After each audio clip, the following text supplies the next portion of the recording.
Hello everybody, Vigo Shadow here, and today we have a new character overview. We have Dancing Sword Claire. Now this one is a blue attacking unit, and what's even better is that this is on the regular character pool, which is awesome, because it's not just tied to the event. So we have an event themed character, but not an event unit. So, right off the bat, that's really awesome, it's really cool, and I would recommend not pulling off of this banner, of course, because we will see her in the regular character pool after these 17 days are up during this current time. So once this banner expires, you can expect to see her in any other banner after that.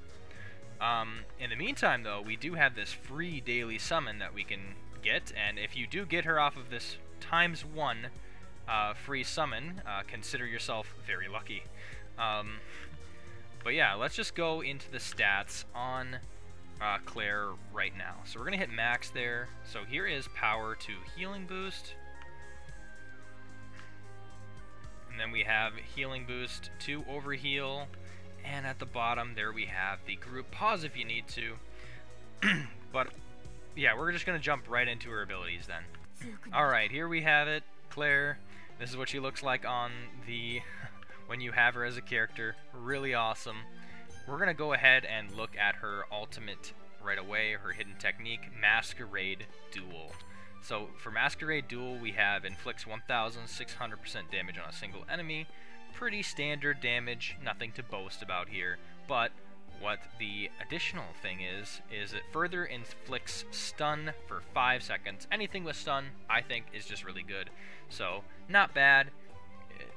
Like, pretty standard damage, so nothing too good, nothing too bad for there. Now, when we look at that, when it's awakened, we have just a 400% damage boost, and nothing changes with the stun. So, that is unfortunate for the stun. But, so, yeah, nothing really too big on the ultimate here, or the hidden technique. So we're going to close that. Next ability that she does have, though, is a Cursed Edge, and this is where it goes into the Demon Power. Now, if you don't know where Demon Power is, I had a couple other people help me out to understand what that meant, and it basically means 50% damage inflicted, 50% speed, and 50% critical for Demon Power, and that's what the stack was. And you do that on yourself for 10 seconds. It also inflicts a 4-hit damage with all those values there on a single enemy with the highest attack. Now when we look at that awakened, we can go up to 400% on the single enemy with the highest attack. I do like when it attacks the highest attacker enemy, especially for PvP, and the fact that it's giving this demon power. So it's a 2-in-1 ability, always nice just to have it not just only be a 4-hit, but also demon power as well. And we've seen what demon power looks like on Aurora, so if you do have Aurora, that's going to be nice to pair with Claire. So there we have that, and now let's check out this ability. Sword Dance, it raises the attack of all allies by 15% for 15 seconds. Right off the bat, that is super good. Mainly because it's all allies. It doesn't have to be blue, it doesn't have to be tied to a certain element. This is every single ally by 15% for 15 seconds. Awesome. Also a shield, too, if it's human. So this is another one of those human pairings that you're going to want to do. So, Anarose, if you have Anarose, you could do Anarose, Aurora, and her, and that would be a very good pairing. Especially since they're all human. And Aurora and her can do demon power as well. So you have demon power stacks. So there you have that. A shield and attack. That's just a really good 2-in-1 ability there. Let's see what it looks like awakened here. It is 20. So we have a much better shield by 2. Like 2 times that original shield value. And then a 5% jump on that attack. Still worth noting. And her last ability is going to be Dancing Sword, so at the start of the wave, grants demon power on self for 60 seconds. That's just really good. You're going to want to see this in the Awakening roadmap, probably. Actually, let's see here. yeah, this is a 20% increase when it's awakened. So not only are you getting the 50% crit attack from the demon power, you're also you're further raising it by either 20 or 40%. So essentially, what you have at base, at the base value, is 70% crit attack. Otherwise, it jumps up to 90% crit attack. Now that's insane. That is really, really good, especially when you're getting demon power stacked on this unit. So you can have, you know, demon power on self. So that's one stack right there for the whole wave. So she never loses demon power, which is really, really good. And then you have this cursed edge, which gives you demon power for 10 seconds. So this unit is going to be, without Aurora, it's going to be always at one stack of demon power, and then maybe like 2 at certain times. And I'm not sure how many times that she could do the cursed edge, but I mean, essentially you're looking at 2 stacks of that demon power. So honestly, if you're really trying to time your ultimate here, you wait till cursed edge procs, and then you throw Masquerade Duel to do the most amount of damage you can, if you're trying to time it right. Now, I went through all of her abilities, so I think it's time to see what the Awakening roadmap looks like. So let's go ahead and look at that there. But first, I'll go ahead and expand this so you guys can see what the background art looks like. I think I'll start doing that as well. So I really like the art for this one. I think it's pretty good. So, especially with a Masquerade themed event, it's just really awesome to see.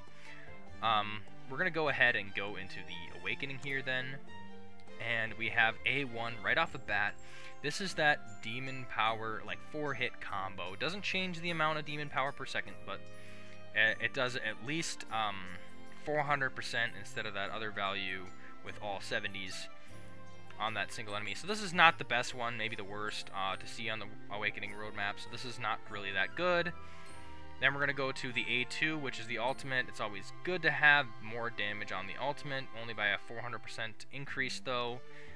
So I wouldn't say not too terribly great on the Awakening roadmap, but here we have at A3, that is that raising that crit value. So you're going from 70% crit attack to 90. So this is really, really good to get on the A3 there.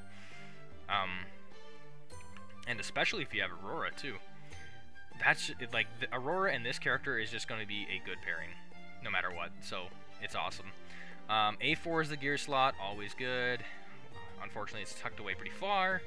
And then at the A5, this is the raising the attack of all allies by 5% more than the original and twice the shield amount by 15 per second if it's human.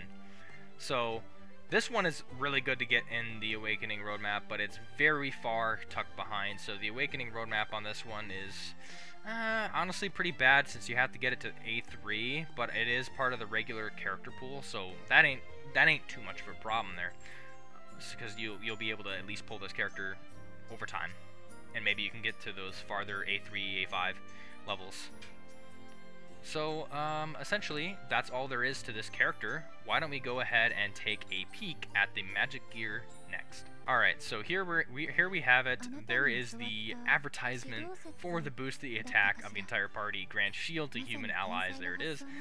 There is that. Now let's go down to the weapon, which her weapon is the Dancing Sword Black Mask. At the start of the wave, you are raising damage inflicted for all allies by 10% multiplied by the number of humans in the party. Permanent. Now, this magic gear is honestly setting you up to be a Anna Rose team. So, you're going to want Anna Rose and her to be in the same party. It is a red and a blue combination there.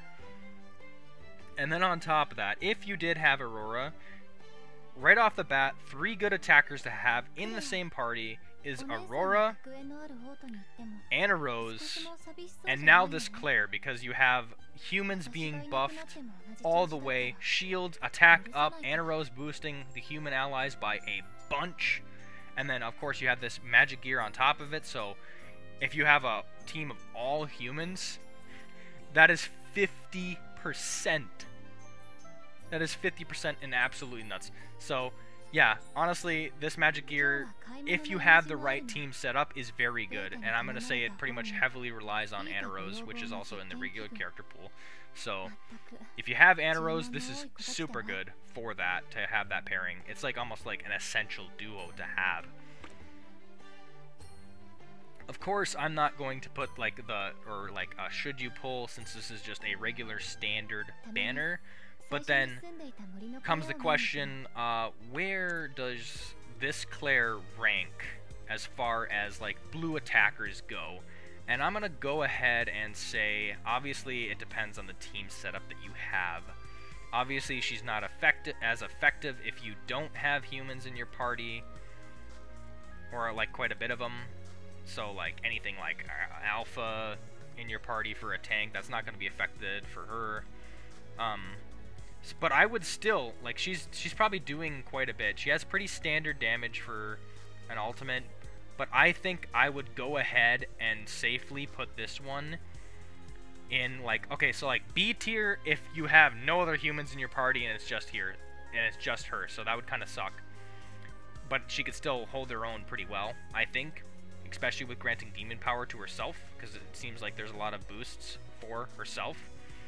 So B tier if you got nothing good on your hands, but S tier immediately if you have a very good setup like Anna Rose and Aurora. Yeah, so she has really good potential in human teams for sure. But anyway, that's all there is for Claire. Vigo, signing off.